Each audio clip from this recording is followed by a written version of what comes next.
Време е отново да направим една поръчка заедно. Чантата, която ще правим, е модел от в червено. Тук си набавям всички материали, които ми трябват. Преждата, синджирът, клещите, разбира се, куката, както и хълките. А сега нека да си запалим и свещта. Между другото, съвсем скоро в сайта ми ще може да намерите и ръчно изработени свещи. Но фокусът днес няма да бъдат свещите, а тази чанта. Нека се захващаме за работа и да започваме да плетем.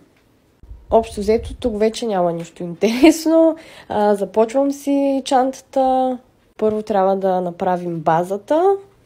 За тези от вас, които всъщност не знаят, аз се занимавам с плетени чанти. Брандът ми се казва Елаш и вече може би от 3 години някъде се занимавам с това. Тук на екрана сега виждате страните на чантата. След като ги направя, трябва, разбира се, да ги добавя към чантата и да я сглобя, преди да продължим с синджира, дръжката и, разбира се, магнитната закопчалка. Но нека да не прибързваме. Ето тук показвам и дръжката. Тя, между другото, ми е любимата част от чантата. Не знам защо. Добавя и завършен вид.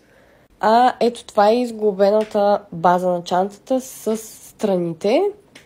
Сега, разбира се, е време и за любимата ми дръжка, както казах. Тази поръчка е с златни елементи, с златен синджир и с златни хълки. Но имам и сребърни, така че ако прецените, че вие искате с сребърни, няма никакъв проблем. Златни, сребърни, имам всичко. Тук си подготвям и магнитната закопчалка, защото чантата ще бъде с магнитна закопчалка. Тук ви показвам и как изглежда сложена тя.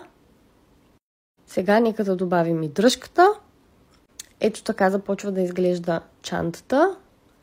Между другото, този цвят много си ходи с златно и много ми харесва как изглежда. Ето това е и синджира, вече готов и завършен.